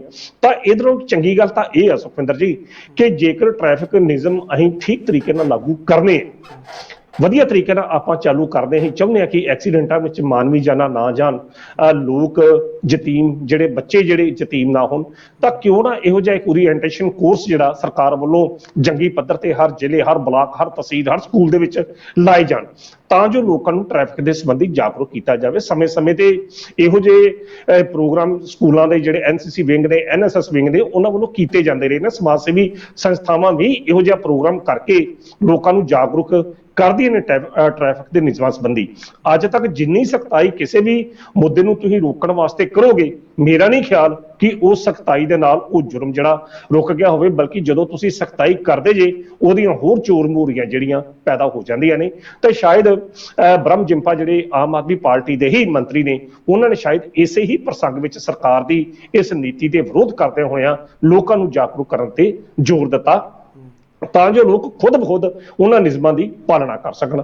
ਬਾਕੀ ਜੇਕਰ ਜੁਰਮਾਨਿਆਂ ਦਾ ਡਰ ਹੁੰਦਾ ਸੁਖਵਿੰਦਰ ਜੀ, ਤਾਂ ਫਿਰ ਬਹੁਤ ਕੁਝ ਇਹੋ ਜਿਹਾ ਹੁੰਦਾ, ਨਾ ਥਾਣਿਆਂ 'ਚ ਕਦੇ 57 ਦਾ ਝਗੜੇ ਹੁੰਦੇ, ਨਾ ਕੋਰਟਾਂ ਦੇ ਵਿੱਚ ਜਾ ਕੇ ਮੁਕੱਦਮੇ ਇੰਨੇ ਲੰਮੇ ਲੜੇ ਜਾਂਦੇ। ਪੰਜਾਬੀ ਲੋਕਾਂ ਦੀ, ਖਾਸ ਤੌਰ ਤੇ ਸਾਡੇ ਲੋਕਾਂ ਦੀ ਮਾਨਸਿਕਤਾ ਕੁਝ ਅਜਿਹੀ ਆ ਕਿ ਜੇਕਰ ਠੀਕ ਆ ਕਰਨਾ ਤਾਂ ਫਿਰ ਅਸੀਂ ਕਰਨਾ, ਜੇ ਮਨ ਦੇ ਵਿੱਚ ਆਇਆ ਤਾਂ ਕੋਈ ਗੱਲ ਨਹੀਂ। ਸੋ ਅਜਿਹੀਆਂ ਸੂਰਤਾਂ ਦੇ ਵਿੱਚ ਲੋੜ ਹੈਗੀ ਆ ਅੱਜ ਦੇ ਸਮੇਂ ਦੇ ਵਿੱਚ, ਕਿਉਂਕਿ ਅੱਜ ਦਾ ਜਿਹੜਾ ਅਸੀਂ ਕਹਿ ਸਕਦੇ ਕਿ ਅੱਜ ਠੀਕ ਹੈ, ਤੁਹਾਡੀ ਗੱਲ ਸਾਰੀ ਠੀਕ ਹੈ, ਪਰ ਜਿਸ ਤਰੀਕੇ ਦੇ ਨਾਲ ਬਿਆਨ ਜਿੰਪਾ ਦਾ ਆਇਆ ਹੈ, ਉਸ ਬਿਆਨ ਨੂੰ ਤੁਸੀਂ ਕਿਵੇਂ ਦੇਖਦੇ ਹੋ? ਕਿਉਂਕਿ ਇੱਕ ਤਰੀਕਾ, ਜਿਵੇਂ ਆਪਾਂ ਕਾਂਗਰਸ ਸਰਕਾਰ ਦੇ ਬਾਰੇ ਦੇਖਿਆ, ਜਦੋਂ ਕੋਈ ਫੈਸਲਾ ਆਉਂਦਾ ਸੀ ਤਾਂ ਕੋਈ ਨਾ ਕੋਈ ਲੀਡਰ ਕੋਈ ਨਾ ਕੋਈ ਨੁਕਤਾਚੀਨੀ ਜਿਹੜੀ ਉਹ ਕਰ ਦਿੰਦਾ ਸੀ, ਜਿਸ ਤੋਂ ਬਾਅਦ ਕਈ ਤਰੀਕੇ ਦੀਆਂ ਚਰਚਾਵਾਂ ਛਿੜ ਜਾਂਦੀਆਂ ਸੀ। ਹੁਣ ਬੇਸ਼ੱਕ ਜਿੰਪਾ ਦਾ ਕੋਈ ਮੋਟਿਵ ਜਿਹੜਾ ਉਹ ਉਸ ਤਰੀਕੇ ਦਾ ਨਾ ਹੋਵੇ, ਪਰ ਜੋ ਚਰਚਾਵਾਂ ਛਿੜੀਆਂ ਕਿ ਆਪਣੀ ਸਰਕਾਰ ਦੇ ਹੀ ਖਿਲਾਫ, ਜੇ ਫੈਸਲੇ ਦੇ ਖਿਲਾਫ, ਮਾਫ ਕਰਨਾ, ਸਰਕਾਰ ਦੇ ਖਿਲਾਫ ਨਹੀਂ, ਫੈਸਲੇ ਦੇ ਖਿਲਾਫ, ਉਸ ਫੈਸਲੇ ਦਾ ਜਿਹੜਾ ਵਿਰੋਧ ਕੀਤਾ ਹੈ ਜਿੰਪਾ ਨੇ, ਇਹ ਵੀ ਹੋ ਸਕਦਾ ਸੀਗਾ ਕਿ ਅੰਦਰ ਖਾਤੇ ਵੀ ਸਲਾਹ ਦਿੱਤੀ ਜਾ ਸਕਦੀ ਸੀ, ਜਾਂ ਇਹ ਵੀ ਹੋ ਸਕਦਾ ਸੀਗਾ ਕਿ ਕਿਸੇ ਹੋਰ ਤਰੀਕੇ ਦੇ ਨਾਲ। ਪਰ ਜਿਸ ਤਰੀਕੇ ਦੇ ਨਾਲ ਬਿਆਨ ਆਇਆ ਹੈ, ਇਸ ਨੂੰ ਤੁਸੀਂ ਕਿਵੇਂ ਦੇਖਦੇ ਹੋ? ਜੀ, ਇਹ ਬਿਆਨ ਤਾਂ ਉਸੇ ਪ੍ਰਸੰਗ ਦੇ ਵਿੱਚ ਹੈਗਾ ਕਿ ਘੱਟ ਤੋਂ ਘੱਟ ਜਿਹੜੇ ਕੁਝ ਮੰਤਰੀ ਕਿਉਂ ਕਿ ਮੰਤਰੀ ਸਰਕਾਰ ਦੇ ਜਿਹੜੇ ਹਨ, ਕਈ ਵਾਰੀ ਸਰਕਾਰ ਦੇ ਮੰਤਰੀ ਕੁਝ ਮਜਬੂਰੀ ਵਸ ਚੁੱਪ ਰਹਿਣ ਵਾਸਤੇ ਮਜਬੂਰ ਨੇ। ਪਰ ਜੇਕਰ ਅਸੀਂ ਵੇਖੀਏ ਜੀ ਜਿੰਪੇ ਦੀ ਇਹ ਸਟੇਟਮੈਂਟ ਨੂੰ, ਤਾਂ ਅੰਦਰੋਂ ਅੰਦਰੀ ਫਿਰ ਅੱਗ ਧੁਖਦੀ ਤਾਂ ਮਹਿਸੂਸ ਹੁੰਦੀ ਆ। ਸ਼ਾਇਦ ਇਹ ਪਹਿਲੀ ਵਾਰੀ ਹੈ ਕਿ ਸਰਕਾਰ ਦੇ ਕਿਸੇ 3 ਮਹੀਨਿਆਂ ਦੀ ਸਰਕਾਰ ਦੇ ਸਮੇਂ, ਜਾਂ ਮਾਫ ਕਰਦਾ 4 ਮਹੀਨਿਆਂ ਦੀ ਸਰਕਾਰ ਦੇ ਸਮੇਂ ਦੇ ਵਿੱਚ ਪਹਿਲੀ ਵਾਰ ਇੱਕ ਮੰਤਰੀ ਨੇ ਆਪਣੀ ਹੀ ਸਰਕਾਰ ਦੀ ਜਿਹੜੇ ਫੈਸਲੇ ਦੀ ਜਿਹੜੀ ਆਲੋਚਨਾ ਕੀਤੀ ਆ, ਜਾਂ ਉਹਦੇ ਉੱਤੇ ਕਿੰਤੂ ਪਰੰਤੂ ਕੀਤਾ। ਤਾਂ ਅਸੀਂ ਇਹ ਕਹਿ ਸਕਦੇ ਹਾਂ ਇਸ ਗੱਲ ਨੂੰ, ਜੇਕਰ ਜਿੰਪੇ ਦੇ ਇਸ ਬਿਆਨ ਨੂੰ ਵੇਖੀਏ, ਕਿ ਸਰਕਾਰ ਨੂੰ ਫਿਰ ਆਉਂਦਿਆਂ ਦਿਨਾਂ ਦੇ ਵਿੱਚ ਜਿਹੜੇ ਕੋਈ ਇਹੋ ਜਿਹੇ ਫੈਸਲੇ ਹੋਣਗੇ ਉਹ ਸੋਚ ਸਮਝ ਕੇ ਲੈਣੇ ਪੈਣਗੇ, ਤਾਂ ਜੋ ਮੰਤਰੀਆਂ ਦੇ ਵਿੱਚ ਇਹੋ ਜਿਹੀ ਇੱਕ ਬਗਾਵਤ, ਅਸੀਂ ਕਹਿ ਬਗਾਵਤ ਹੀ ਕਹਾਂਗੇ ਜੇਕਰ ਸਰਕਾਰ ਦੇ ਫੈਸਲਿਆਂ ਦੇ ਉਲਟ ਜਾ ਕੇ ਆਪਣਾ ਕੋਈ ਤਰਕ ਪੇਸ਼ ਕਰਦੇ ਆ, ਤਾਂ ਇੱਕ ਕਿਸਮ ਦੀ ਬਗਾਵਤ ਆ। ਤਾਂ ਸ਼ਾਇਦ ਇਹ ਫੈਸਲੇ ਭਗਵੰਤ ਮਾਨ ਦੀ ਸਰਕਾਰ ਦੇ ਵਿੱਚ ਕੇਵਲ ਇੱਕ ਹੀ ਵਿਅਕਤੀ ਲੈ ਰਿਹਾ, ਬਾਕੀ ਕੈਬਨਿਟ ਦੇ ਵਿੱਚ ਉਹਨਾਂ ਫੈਸਲਿਆਂ ਦੀ ਮੋਹਰ ਜਿਹੜੀ ਆ ਨਹੀਂ ਲੱਗ ਰਹੀ, ਸਾਰਿਆਂ ਦੀ ਸਲਾਹ ਜਿਹੜੀ ਆ ਨਹੀਂ ਲਾ ਰਹੀ। ਜਾਂ ਤਾਂ ਉੱਤੋਂ ਫੈਸਲੇ ਹੋ ਕੇ ਲਾਗੂ ਹੁੰਦੇ ਆ, ਥੱਲੇ ਆਣ ਕੇ ਫੈਸਲੇ ਲਾਗੂ ਕਰਨ ਵਾਸਤੇ ਨਿਰਦੇਸ਼ ਦੇ ਦਿੱਤੇ ਜਾਂਦੇ ਆ। ਤੇ ਸ਼ਾਇਦ ਇਸੇ ਹੀ ਕਾਰਨ ਪਹਿਲੀ ਵਾਰ ਇਹ ਸਰਕਾਰ ਦਾ ਮੰਤਰੀ ਹੀ ਆਪਣੀ ਸਰਕਾਰ ਦੇ ਖਿਲਾਫ ਬੋਲਿਆ ਤੇ ਇੰਨੀ ਗੱਲ ਕਹੀ ਆ ਕਿ ਜੁਰਮਾਨਿਆਂ ਦੇ ਨਾਲ ਹਾਲਾਤ ਨਹੀਂ ਸੁਧਰ ਸਕਦੇ, ਲੋਕਾਂ ਨੂੰ ਜਾਗਰੂਕ ਕਰਨ ਦੀ ਲੋੜ ਆ। ਤਾਂ ਇਸ ਬਿਆਨ ਨੂੰ ਅਸੀਂ ਕਹਿ ਸਕਦੇ, ਉਸ ਰੋਸ਼ਨੀ 'ਚ ਵੇਖ ਸਕਣਾ ਕਿ ਭਗਵੰਤ ਮਾਨ ਦੀ ਆਪਣੀ ਸਰਕਾਰ ਦੇ ਆਪਣੇ ਹੀ ਮੰਤਰੀਆਂ ਦੀ ਸਰਕਾਰ ਦੇ ਕੁਝ ਫੈਸਲਿਆਂ ਦੀ ਨੁਕਤਾਚੀਨੀ ਕਰਨ ਦਾ ਜਿਹੜਾ ਸ਼ੁਭ ਗਣੇਸ਼ ਜਿਹੜਾ ਉਹ ਹੋ ਗਿਆ, ਸ਼ੁਰੂਆਤ ਜਿਹੜੀ ਹੋ ਗਈ ਹੈ। ਵੀ ਜਿਹੜਾ ਅੱਗੇ ਚਲੋ ਇਤਕੀ ਤਾਂ ਮੰਤਰੀ ਨੇ ਕਰਤਾ, ਅੱਗੇ ਵੀ ਲੋਕ ਕਈ ਫੈਸਲੇ, ਚਾਹੇ ਉਹ ਮੱਤੇਵਾੜਾ ਦਾ ਹੋਵੇ, ਚਾਹੇ ਉਹ ਪਹਿਲਾਂ ਵੀ ਟ੍ਰੈਫਿਕ ਨਿਯਮ ਜਿਹੜੇ ਆਪਾਂ ਦੇਖੇ ਸੀਗੇ, ਉਹ ਰੇਹੜੀਆਂ ਬੰਦ ਕਰਨ, ਰੇਹੜੀ ਫੜੀ ਵਾਲਾ ਜਿਹੜਾ ਬੰਦ ਕਰਨ ਨੂੰ ਲੈ ਕੇ ਹੋਵੇ, ਜਿਹੜੀਆਂ ਇਹ ਸਾਰੀਆਂ ਫੈਸਲੇ, ਕੁਝ ਹੋਰ ਵੀ ਬਹੁਤ ਸਾਰੇ ਫੈਸਲੇ ਸੀਗੇ। ਹੁਣ ਤਾਂ ਜਿਹੜੀ ਲੋਕ ਇਹ ਵੀ ਪੋਸਟਾਂ ਪਾਉਣ ਲੱਗ ਗਏ ਕਿ ਆਮ ਆਦਮੀ ਪਾਰਟੀ ਦੀ ਸਰਕਾਰ ਨੂੰ ਮਹਾਰਤ ਹਾਸਲ ਹੋ ਗਈ ਹੈ, ਉਹਨਾਂ ਨੂੰ ਆਦਤ ਪੈ ਗਈ ਹੈ ਕਿ ਪਹਿਲਾਂ ਫੈਸਲਾ ਕਰ ਲਓ ਤੇ ਫਿਰ ਉਸ ਫੈਸਲੇ ਨੂੰ ਜਿਹੜਾ ਉਹ ਵਾਪਸ ਲੈ ਲਓ। ਤਾਂ ਹੁਣ ਉਹੀ ਗੱਲ ਕੀ ਲੱਗਦਾ ਕਿ ਇਹ ਜਿਸ ਤਰੀਕੇ ਦੇ ਨਾਲ ਇਹ ਫੈਸਲਾ ਹੋਇਆ, ਆਪਣੇ ਹੀ ਮੰਤਰੀ ਦੇ ਵੱਲੋਂ ਵਿਰੋਧ ਹੋਇਆ, ਤੇ ਜਿਸ ਤਰੀਕੇ ਨਾਲ ਜੁਰਮਾਨੇ ਵਧੇ ਨੇ, ਤਾਂ ਲੋਕਾਂ ਦੇ ਵਿਰੋਧ ਦੇ ਅੱਗੇ ਜਿਹੜਾ ਇਹ ਫੈਸਲਾ ਵੀ ਵਾਪਸ ਜਿਹੜਾ ਕਰਨਾ ਪੈ ਸਕਦਾ ਸਰਕਾਰ ਨੂੰ। ਦੇਖੋ, ਹੁਣ ਤੱਕ ਜੋ ਸਰਕਾਰ ਦੀ ਨੀਤੀ ਰਹੀ ਹੈ, ਤੁਸੀਂ ਬਹੁਤ ਸੋਹਣੀ ਗੱਲ ਕੀਤੀ ਕਿ ਪਹਿਲਾਂ ਬਿਆਨ ਮਾਫ ਕਰਦਾ, ਪਹਿਲਾਂ ਬਿਆਨ ਜਾਰੀ ਕਰ ਦਿਓ, ਪਹਿਲਾਂ ਨੀਤੀ ਨੂੰ ਲਾਗੂ ਕਰ ਦਿਓ, ਬਾਅਦ ਦੇ ਵਿੱਚ ਲੋਕਾਂ ਦੇ ਦਬਾਅ ਹੇਠ ਉਸ ਚੀਜ਼ ਨੂੰ ਵਾਪਸ ਲੈ ਲਓ। ਤਾਂ ਹੋ ਸਕਦਾ ਬੜੇ ਮਹੱਤਵਪੂਰਨ ਫੈਸਲੇ ਜਿਹੜੇ ਨੇ ਬੀਤੇ ਦੌਰ ਵਿੱਚ ਆਮ ਆਦਮੀ ਪਾਰਟੀ ਦੀ ਸਰਕਾਰ ਨੇ ਕੀਤੇ, ਪਰ ਲੋਕਾਂ ਦੇ ਵਿਰੋਧ ਕਰਕੇ ਉਹਨਾਂ ਨੂੰ ਅਗਲੇ ਝੁਕਣਾ ਪਿਆ ਤੇ ਉਹ ਫੈਸਲੇ ਜਿਹੜੇ ਵਾਪਸ ਲੈ ਲਏ। ਅਜੇ 2 ਦਿਨ ਪਹਿਲਾਂ ਹੀ ਸੁਪਰੀਮ ਕੋਰਟ ਦੇ ਵਿੱਚ ਜਦੋਂ ਲਾ ਅਫਸਰਾਂ ਦੀ ਨਿਯੁਕਤੀ ਦਾ ਮਸਲਾ ਉੱਭਰਿਆ, ਪਹਿਲਾਂ ਸਰਕਾਰ ਨੇ ਕੇਸ ਕੀਤਾ, ਬਾਅਦ ਵਿੱਚ ਸਰਕਾਰ ਆਪ ਹੀ ਬੈਕਫੁੱਟ ਤੇ ਆਪ ਹੀ ਆ ਗਈ। ਸੋ ਹੋ ਸਕਦਾ ਜਿਸ ਤਰੀਕੇ ਨਾਲ ਜਿੰਪਾ ਦਾ ਇਹ ਬਿਆਨ ਆਇਆ, ਇਸ ਬਿਆਨ ਦੀ ਸ਼ੁਰੂਆਤ ਕਿ ਭਵਿੱਖ ਵਿੱਚ ਇਹੋ ਜਿਹੀ ਨੁਕਤਾਚੀਨੀ ਸਰਕਾਰ ਦੇ ਮੰਤਰੀ ਨਾ ਕਰਨ, ਇਹ ਬਿਆਨ ਹੀ ਹੁਣ ਵਾਪਸ ਲਿਆ ਜਾ ਸਕਦਾ, ਵਾਪਸ ਹੋ ਸਕਦਾ, ਸਰਕਾਰ ਵਾਪਸ ਲੈ ਸਕਦੀ ਹੈ ਕਿ ਤਾਂ ਜੋ ਚਲੋ ਮੰਤਰੀਆਂ ਦੇ ਕਹਿਣ ਅਨੁਸਾਰ ਉਹਨਾਂ ਨੂੰ ਸੈਟਿਸਫੈਕਸ਼ਨ ਜਿਹੜੀ ਕਰਵਾਈ ਜਾ ਸਕੇ, ਲੋਕਾਂ ਦੇ ਵਿੱਚ ਜਿਹੜਾ ਵਿਰੋਧ ਆ ਇਸ ਪ੍ਰਤੀ ਜਾਂ ਸਰਕਾਰ ਦੇ ਪ੍ਰਤੀ ਨਾ ਪੈਦਾ ਹੋ ਦਿੱਤਾ ਜਾਵੇ। ਕਿਉਂਕਿ ਵੱਡੀ ਕਾਰਨ ਸੁਖਵਿੰਦਰ ਜੀ ਮੈਨੂੰ ਇਹ ਲੱਗਦਾ ਕਿ ਸਰਕਾਰ ਦੀ ਅਫਸਰਸ਼ਾਹੀ ਜਿਹੜੀ ਹੈ, ਮੌਜੂਦਾ ਅਫਸਰਸ਼ਾਹੀ ਸਰਕਾਰ ਦੀ ਪੇਸ਼ ਨਹੀਂ ਜਾਣ ਦੇਣ ਡਈ। ਇਹ ਦਿੱਲੀ ਤੇ ਪੰਜਾਬ ਦੇ ਵਿੱਚ ਬਹੁਤ ਫਰਕ ਆ। ਦਿੱਲੀ ਦੀ ਜਿਹੜੀ ਅਫਸਰਸ਼ਾਹੀ ਜਾਂ ਦਿੱਲੀ ਦੀ ਜਿਹੜੀ ਸਰਕਾਰ ਇਸ ਵੇਲੇ ਆ, ਉਹਨਾਂ ਨੂੰ ਚਲਾਉਂਦਿਆਂ ਘੱਟ ਤੋਂ ਘੱਟ 5 ਜਾਂ 7 ਸਾਲ ਜਿਹੜੇ ਆ ਉੱਥੋਂ ਦੀ ਸਰਕਾਰ ਨੂੰ ਹੋ ਚੁੱਕੇ ਆ, ਆਮ ਆਦਮੀ ਪਾਰਟੀ ਦੀ ਸਰਕਾਰ ਨੂੰ, ਤੇ ਅਫਸਰਸ਼ਾਹੀ ਦੇ ਉੱਤੇ ਸ਼ਾਇਦ ਉੱਥੇ ਉਹਨਾਂ ਨੇ ਲਗਾਮ ਜਿਹੜੀ ਆ ਪਾ ਲਈ ਹੋਵੇ। ਪਰ ਪੰਜਾਬ ਦੇ ਹਾਲਾਤ ਜਿਹੜੇ ਨੇ ਦਿੱਲੀ ਦੇ ਬਿਲਕੁਲ ਉਲਟ ਆ। ਜਿੰਨੇ ਵੀ ਆਮ ਆਦਮੀ ਪਾਰਟੀ ਦੇ ਵਿਧਾਇਕ ਨੇ ਸਾਰੇ ਨਵੇਂ ਨੇ, ਸਾਰੇ ਪਹਿਲੀ ਵਾਰੀ ਆਏ ਨੇ, ਕਈਆਂ ਨੂੰ ਤਾਂ ਇਹ ਵੀ ਨਹੀਂ ਪਤਾ ਕਿ ਵਿਧਾਨ ਸਭਾ ਦੇ ਵਿੱਚ ਜਾ ਕੇ ਸੰਬੋਧਨ ਕਿਵੇਂ ਕਰਨਾ। ਤਾਂ ਫਿਰ ਉਸ ਸਾਰੇ ਦੌਰ ਦੇ ਵਿੱਚ ਇਹ ਜਿਹੜੀ ਅਫਸਰਸ਼ਾਹੀ ਆ, ਜਿਹੜੀ ਹਰ ਮੰਤਰੀ ਬੀਤੇ ਦੌਰ ਦੇ ਵਿੱਚ ਜਿਹੜੇ ਹਰ ਮੰਤਰੀਆਂ ਨੂੰ, ਹਰ ਮੁੱਖ ਮੰਤਰੀਆਂ ਨੂੰ ਆਪਣੀਆਂ ਉਂਗਲਾਂ ਦੇ ਇਸ਼ਾਰੇ ਤੇ ਚਲਾਉਂਦੇ ਰਹੇ ਨੇ, ਕੀ ਉਹ ਭਗਵੰਤ ਮਾਨ ਜਾਂ ਇਸ ਦੀ ਕੈਬਨਿਟ ਦੀ ਪੇਸ਼ ਜਾਣ ਦੇਣਗੇ? ਮੈਨੂੰ ਨਹੀਂ ਲੱਗਦਾ। ਤਾਂ ਇਸੇ ਹੀ ਕਾਰਨ ਸਰਕਾਰ ਜਿਹੜੀ ਆ ਇੱਕ ਦਿਨ ਫੈਸਲਾ ਕਰਦੀ ਆ, ਫੈਸਲਾ ਸ਼ਾਇਦ ਅਫਸਰਸ਼ਾਹੀ ਕਰਾਉਂਦੀ ਆ, ਫਿਰ ਲੋਕਾਂ ਦੇ ਵਿਰੋਧ ਦੇ ਬਾਵਜੂਦ ਵਿਰੋਧ ਜਦੋਂ ਹੁੰਦਾ ਫਿਰ ਉਹ ਫੈਸਲੇ ਵਾਪਸ ਲੈ ਲਏ ਜਾਂਦੇ ਆ। ਅਫਸਰਸ਼ਾਹੀ ਜਿਹੜੀ ਆ ਮੌਜੂਦਾ ਸਮੇਂ 'ਚ ਮੈਨੂੰ ਲੱਗ ਰਿਹਾ ਕਿ ਇਹ ਸਰਕਾਰ ਤੇ ਭਾਰੂ ਪੈ ਰਹੀ ਆ। ਤਾਂ ਉਸ ਦਾ ਕਾਰਨ ਇੱਕ ਇਹ ਆ ਕਿ ਸਰਕਾਰ ਦੇ ਜਿੰਨੇ ਵੀ ਮੰਤਰੀ ਨੇ ਸਾਰੇ ਨਵੇਂ ਨੇ, ਤੇ ਭਗਵੰਤ ਮਾਨ ਹੋਣੀ ਠੀਕ ਆ, ਉਹ ਲੋਕ ਸਭਾ ਦੇ ਮੈਂਬਰ ਰਹੇ ਨੇ, ਪਰ ਮੁੱਖ ਮੰਤਰੀ ਜਾਂ ਮੰਤਰੀ ਵਜੋਂ, ਇੱਕ ਰਾਜ ਦੇ ਮੁੱਖ ਮੰਤਰੀ ਵਜੋਂ ਜਾਂ ਰਾਜ ਦੇ ਮੰਤਰੀ ਵਜੋਂ ਉਹਨਾਂ ਦਾ ਤਜਰਬਾ ਵੀ ਬਿਲਕੁਲ ਜ਼ੀਰੋ ਦੇ ਸਮਾਨ ਹੈ। ਸ਼ਾਇਦ ਇਹੋ ਹੀ ਕਾਰਨ ਆ, ਸਮਝ ਨਹੀਂ ਆਉਂਦੀ, ਫੈਸਲੇ ਕਰ ਦਿੱਤੇ ਜਾਂਦੇ ਆ, ਅਗਲੇ ਦਿਨ ਫੈਸਲੇ ਵਾਪਸ ਲੈ ਲਏ ਜਾਂਦੇ ਆ। ਤੇ ਇਹ ਸਭ ਤੋਂ ਵੱਡਾ ਇਸ ਦਾ ਨੁਕਸਾਨ ਸਰਕਾਰ ਦੇ ਅਕਸ ਨੂੰ ਲੱਗਦਾ, ਸਰਕਾਰ ਦੇ ਇਮੇਜ ਨੂੰ ਲੱਗਦਾ, ਸਰਕਾਰ ਦੀ ਉਸ ਟੀਮ ਨੂੰ ਲੱਗਦਾ ਜਿਹੜੀ ਟੀਮ ਇਸ ਵੇਲੇ ਪੰਜਾਬ ਨੂੰ ਅਗਵਾਈ ਦੇ ਰਹੀ ਹੈ। ਸੋ ਸਰਕਾਰ ਨੂੰ ਚਾਹੀਦਾ ਕਿ ਫੈਸਲੇ ਉਹ ਕੀਤੇ ਜਾਣ ਜਿਹੜੇ ਲੋਕ ਹਿੱਤਾਂ ਦੇ ਅਨੁਸਾਰ ਹੋਣ, ਤੇ ਜੇ ਲੋਕ ਹਿੱਤਾਂ ਦੇ ਅਨੁਸਾਰ ਫੈਸਲੇ ਹੁੰਦੇ ਆ ਫਿਰ ਜਿੰਨਾ ਮਰਜ਼ੀ ਉਸ ਦਾ ਵਿਰੋਧ ਹੋ ਜੇ ਫਿਰ ਸਰਕਾਰ ਉਸ ਦੇ ਅੱਗੇ ਝੁਕੇ ਨਾ। ਜੇਕਰ ਸਰਕਾਰ ਇਸੇ ਤਰੀਕੇ ਨਾਲ ਪਹਿਲਾਂ ਫੈਸਲਾ ਕਰ ਲਿਆ ਫਿਰ ਝੁਕ ਗਿਆ ਤਾਂ ਇਸ ਦੇ ਨਾਲ ਸਰਕਾਰ ਦਾ ਜਲੂਸ ਨਿਕਲ ਜਾਂਦਾ ਜਿਹੜਾ ਬੀਤੇ ਦੌਰ 'ਚ ਨਿਕਲਦਾ ਪਿਆ, ਵੇਖਿਆ ਵੀ ਆ। ਤੇ ਸ਼ਾਇਦ ਜੇਕਰ ਅਜਿਹਾ ਹੀ ਕੁਝ ਰਿਹਾ ਤਾਂ ਜਿਸ ਤਰੀਕੇ ਨਾਲ ਅੱਜ ਜਿੰਪੇ ਨੇ ਇਸ ਸਰਕਾਰ ਦੀ ਨੁਕਤਾਚੀਨੀ ਕੀਤੀ ਆ, ਆਉਂਦੇ ਦਿਨਾਂ 'ਚ ਕੁਝ ਹੋਰ ਮੰਤਰੀ ਵੀ ਭਗਵੰਤ ਮਾਨ ਵਾਸਤੇ ਸਿਰਦਰਦੀ ਦਾ ਕਾਰਨ ਜਿਹੜਾ ਜ਼ਰੂਰ ਬਣ ਸਕਦੇ। ਉਧਰ ਭਗਵੰਤ ਮਾਨ ਸਰਕਾਰ ਦੇ ਵੱਲੋਂ ਇੱਕ ਹੋਰ ਅਣਖੀ ਸਾਹਿਬ ਜਿਹੜਾ ਫੈਸਲਾ ਉਹਨਾਂ ਦੇ ਵੱਲੋਂ ਲਿਆ ਗਿਆ, ਇਹ ਫੈਸਲਾ ਇਹ ਹੈ ਕਿ ਵੱਖ-ਵੱਖ ਮੰਤਰੀਆਂ ਨੂੰ ਵੱਖ-ਵੱਖ ਜ਼ਿਲ੍ਹੇ ਸੌਂਪੇ ਗਏ ਨੇ ਤੇ ਉਹਨਾਂ ਦੇ ਵਿੱਚ ਨਵੇਂ ਪ੍ਰੋਜੈਕਟਾਂ ਦੀ ਸਮੀਖਿਆ ਕਰਨ ਲਈ ਸਾਰੇ ਕੈਬਨਿਟ ਮੰਤਰੀਆਂ ਨੂੰ ਵੱਖ-ਵੱਖ ਜ਼ਿਲ੍ਹਿਆਂ ਦੀ ਕਹਿੰਦੇ ਜ਼ਿੰਮੇਵਾਰੀ ਸੌਂਪੀ ਗਈ ਹੈ ਜਿਹੜੇ ਨਵੇਂ ਪ੍ਰੋਜੈਕਟ ਸ਼ੁਰੂ ਹੋਣੇ ਆ। ਪਹਿਲਾਂ ਤਾਂ ਭਗਵੰਤ ਮਾਨ ਇਹ ਗੱਲ ਕਹਿ ਰਹੇ ਸੀ ਕਿ ਅਸੀਂ ਵੱਖ-ਵੱਖ ਜ਼ਿਲ੍ਹਿਆਂ ਦੇ ਅੰਦਰ ਜਿਹੜਾ ਹੈਗਾ ਇੱਕ CM ਆਫਿਸ ਬਣਾਵਾਂਗੇ ਔਰ ਉਸ ਆਫਿਸ ਦੇ ਵਿੱਚ ਇੱਕ ਨੋਡਲ ਅਫਸਰ ਬੈਠਿਆ ਕਰੇਗਾ। ਪਰ ਹੁਣ ਇਹ ਮੰਤਰੀਆਂ ਨੂੰ ਜਿਹੜੀ ਜ਼ਿੰਮੇਵਾਰੀ ਸੌਂਪ ਦਿੱਤੀ ਗਈ ਹੈ, ਕਿਵੇਂ ਦੇਖਦੇ ਹੋ ਕਿ ਆਪਣੇ ਕੀਤੇ ਵਾਅਦੇ ਨੂੰ ਜਿਹੜੇ ਇਹ ਭੁੱਲ ਗਏ ਨੇ ਜਾਂ ਫਿਰ ਆਪਾਂ ਕਹਿ ਦਈਏ ਕਿ ਮੁੱਕਰ ਗਏ ਨੇ, ਜਾਂ ਕਿਵੇਂ ਦੇਖਦੇ ਹੋ ਇਸ ਪੂਰੇ ਫੈਸਲੇ ਨੂੰ? ਦੇਖੋ, ਇਹ ਫੈਸਲਾ ਉਸੇ ਤਰੀਕੇ ਦਾ ਜਿਹੜਾ ਫੈਸਲਾ ਆਪਾਂ ਪਹਿਲਾਂ ਚਰਚਾ ਕਰਕੇ ਪ੍ਰਸ਼ਨ ਦੇ ਸੰਬੰਧ ਵਿੱਚ ਜਿਹੜੀ ਚਰਚਾ ਕੀਤੀ ਹੈ, ਜਦੋਂ CM ਭਗਵੰਤ ਮਾਨ ਹੁਣੀ ਬਣੇ ਤਾਂ ਬੜੇ ਵੱਡੇ ਦਾਅਵੇ ਤੇ ਇਹਨਾਂ ਨੇ ਇਹ ਐਲਾਨ ਕੀਤੇ ਕਿ ਹਰ ਜ਼ਿਲ੍ਹੇ ਦੇ ਵਿੱਚ ਇੱਕ CM ਕੈਂਪ ਹੋਵੇਗਾ, ਉੱਥੇ ਇੱਕ ਨੋਡਲ ਅਫਸਰ ਹੋਵੇਗਾ, ਲੋਕਾਂ ਨੂੰ ਚੰਡੀਗੜ੍ਹ ਆਉਣ ਦੀ ਇਜਾਜ਼ਤ ਜਿਹੜੀ ਆ ਮਾਫ ਕਰਦਾ ਲੋੜ ਨਹੀਂ ਹੋਵੇਗੀ। ਜਿਸ ਵੀ ਬੰਦੇ ਨੂੰ ਕੋਈ ਮੁਸ਼ਕਲ ਹੋਈ ਉਹ ਉਸ ਦਫ਼ਤਰ ਵਿੱਚ ਪਹੁੰਚੇਗਾ, ਆਪਣੀ ਕੰਪਲੇਨ ਦੇਗਾ, ਆਨਲਾਈਨ ਸਾਡੇ ਕੋਲ ਪਹੁੰਚੇਗੀ, ਸ਼ਾਮ ਤੱਕ ਉਸ ਦਾ ਦਸਤਾਰਾ ਜਿਹੜਾ ਕਰ ਦਿੱਤਾ ਜਾਵੇਗਾ। ਬਹੁਤ ਸੋਹਣ ਸੁਨਹਿਰੀ ਸੁਪਨਾ ਸੀ ਜਿਹੜਾ ਆਉਂਦਾ ਹੀ ਪੰਜਾਬ ਸਰਕਾਰ ਨੇ ਪੰਜਾਬ ਦੇ ਲੋਕਾਂ ਨੂੰ ਵਿਖਾਇਆ ਤੇ ਲੋਕਾਂ ਨੇ ਵੇਖਿਆ, ਲੋਕਾਂ ਨੂੰ ਮਹਿਸੂਸ ਹੋਇਆ ਕਿ ਸ਼ਾਇਦ ਵਾਕਈ ਇਹ ਬਦਲਾਅ ਆ, ਕਿਉਂਕਿ ਇਸ ਤੋਂ ਪਹਿਲਾਂ ਹਰ ਜ਼ਿਲ੍ਹੇ ਦੇ ਵਿੱਚ DC ਦਫ਼ਤਰ ਜ਼ਰੂਰ ਹੁੰਦਾ ਸੀ, SSP ਦਫ਼ਤਰ ਜ਼ਰੂਰ ਹੁੰਦਾ ਸੀ, DC ਹੀ ਸਰਕਾਰ ਦਾ ਨੁਮਾਇੰਦਾ ਬਣ ਕੇ ਉੱਥੇ CM ਦਾ ਮਾਫ ਕਰਦਾ CM ਨਹੀਂ ਸਰਕਾਰ ਦਾ ਨੁਮਾਇੰਦਾ ਬਣ ਕੇ ਬੈਠਦਾ ਸੀ। ਤੇ ਜੇ ਹੁਣ ਇੱਕ ਨਵੀਂ ਪਿਰਤ ਉਹਨਾਂ ਨੇ ਪਾਈ ਸੀ ਕਿ CM ਕੈਂਪ ਦੀ ਸਥਾਪਨਾ ਕੀਤੀ ਜਾਵੇ ਤਾਂ ਉਹਦੇ ਵਿੱਚ ਨੋਡਲ ਅਧਿਕਾਰੀ ਬਹੇਗਾ, ਤਾਂ ਲੋਕਾਂ ਨੇ ਸੋਚਿਆ ਕਿ ਸ਼ਾਇਦ ਕੰਮ ਬੜੀ ਜਲਦੀ ਹੋਣਗੇ।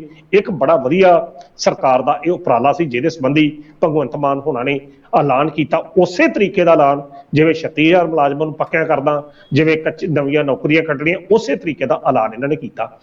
ਪਰ ਸੁਖਵਿੰਦਰ ਜੀ, ਬੜੀ ਹੈਰਾਨਗੀ ਦੀ ਗੱਲ ਆ, 4 ਮਹੀਨੇ ਸਰਕਾਰ ਬਣੀ ਨੂੰ ਹੋ ਚੱਲੇ, ਇਸ ਬਿਆਨ ਦੇ ਉੱਤੇ ਅੱਜ ਤੱਕ ਸਰਕਾਰ ਨੇ ਕਦੇ ਚਰਚਾ ਹੀ ਨਹੀਂ ਕੀਤੀ। ਅੱਜ ਤੱਕ ਸਰਕਾਰ ਦਾ ਉਹ ਦਫ਼ਤਰ ਹੀ ਪਤਾ ਨਹੀਂ ਉਹ ਕਦੋਂ ਖੁੱਲਿਆ ਕਿ ਨਹੀਂ, ਕਿਹੜੇ ਖੁੱਲਿਆ।